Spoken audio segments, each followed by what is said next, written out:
4 daily habits to instantly boost your happiness and fulfillment. Things you can start doing today. The first being plan your day. When you set up a daily action plan, you start to become more successful and you feel more fulfilled and happy because Parkinson's law doesn't come into effect. Parkinson's law states that whatever task we have to do today will expand the amount of time we allow them to do them.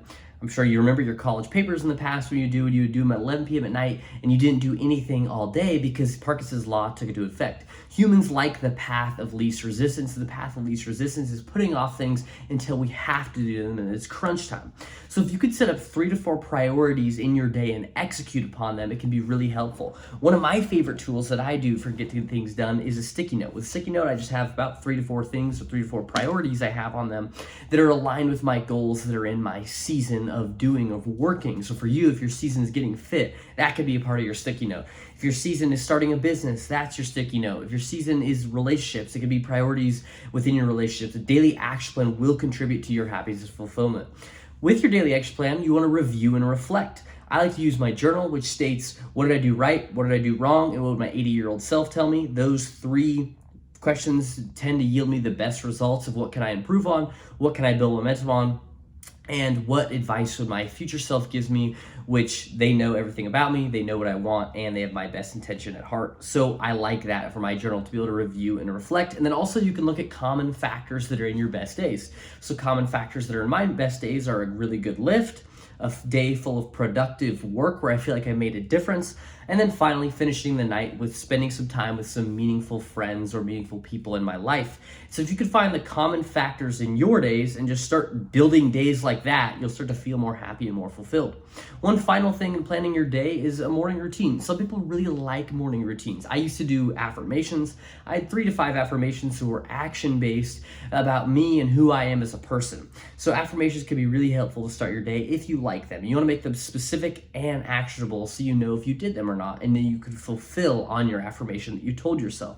As well as a good walk in the morning or exercise can be really helpful. I used to lift in the mornings and I loved it. So exercising in the morning can be the great start to your day because you're putting yourself first by exercising, taking care of your body, as well as reviewing your tasks. Start working. That's a great morning routine. That's what I do. I literally just get up out of my bed, put in contacts, and I start working. That's my morning routine, but maybe you want to do something differently. But developing a morning routine can be really helpful when it comes to happiness and fulfillment. The second daily habit that you can do is to make the most out of your life, or better known as give 100%. When you're giving 100%, at least I've found I'm the most happy and I'm the most fulfilled. So you want to give it 100% to your values. You don't want to just give 100% to anything because you might give yourself to the wrong things, which was I was doing for the last year and a half, which resulted in a lot of burnout. So you want to find out what your values. So what are your values? For me, it's excellence, impact, and family. For you, it could be the same values, or it could be fun. It could be winning. It could be experiences. It could be family. Whatever that looks like, you want to find your values, what's most important. The best way to go about this is ask yourself the 4 situations. The 4 situations where if I were to give you $100 million today, what would you do with it? What kind of life would you live? If I told you you had to work on something that you love for the rest of your life, but I'll pay you $100,000 a year to do it for the rest of your life, what would you work on? If I told you you had 3 years left to live, what would you do with those 3 years? And finally, if you were at your 100th birthday, what are some of the legacy items you'd want to be hearing? What are the things people would be talking about? Look at those 4 situations and then you'll get your values from that, whatever one you'd like to do the most.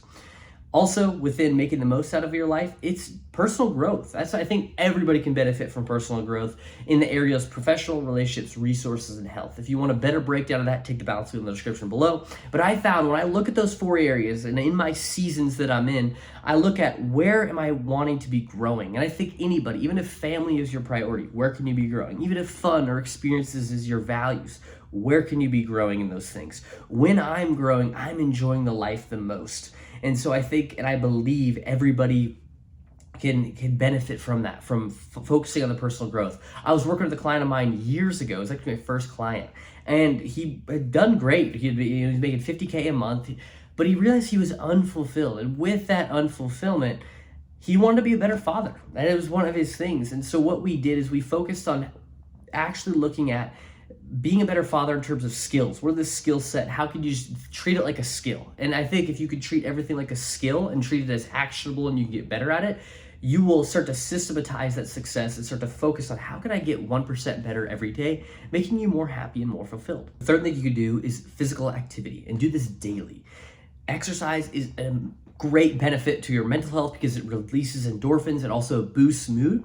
On top of exercise, you can add an ice bath, because ice bath releases the same amount of dopamine as a line of cocaine, just not over 15 minutes, over the whole day. So I find it super beneficial because I feel so much better when I take an ice bath.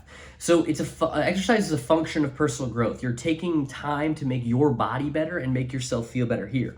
So that could be walking, that could be lifting, that could be MMA, that could be yoga. Whatever one works best for you and the one you can stick to is the best plan for exercise. If you could commit to a 20-minute walk every day, that's the best exercise for you because that's the one you can stick to.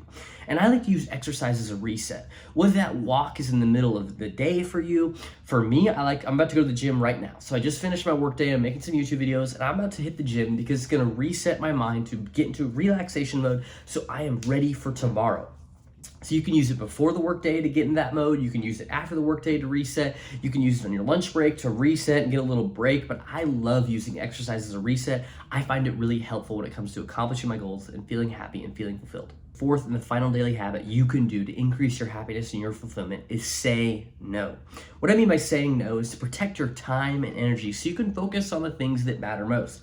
For me, it's saying no to the random bingo night on a Wednesday because I don't give a shit about bingo. Some people do though, because it's about the fun and about their friends, but for me, I don't care. And when I say no to that, it frees up time for me to exercise. It frees up time for me to have great conversation. It frees up time for me to work on the things that I care about. So say no to the things that you don't want to do. You may feel like there's some social obligation for you to go to those things, but there's not. The only thing there is social consequences. By you not going to those things, you may not get invited. Your friends may not want to be friends with you anymore, but who cares if you don't want to do those things? And so for me, it's saying no to those things so I can protect my time and environment. It helps me avoid burnout too. Avoiding burnout for me, for the year and a half, I worked on things that did not matter or did not contribute to my goals. So what happened is I had a big difference between perceived effort and perceived results. And so that created burnout for me because I was working on the wrong things. Another thing with burnout is overcommitment. And that could look like those bingo nights, stuff like that. You're working on too many things. So if you're working on the wrong things or too many things, both of those are a function of not saying no enough. So you need to say no more so you avoid that burnout. One final thing you could do with it saying no is saying yes to what matters. And when you're saying yes to what matters, it frees up time and energy to what is most important. When you say no to the bingo, when you say no to the wrong things, when you say no to overcommitting, you're able to focus on the values and the goals that you truly care about, whether that's family, whether that's excellence, whether that's fun, whether that's work, whatever it is. When you could say yes to what matters, you're going to feel your best. So that's 4 daily habits to instantly boost your happiness and fulfillment. If you like this video, please like, subscribe, but most importantly, comment what you liked about it, and I'll make more of these.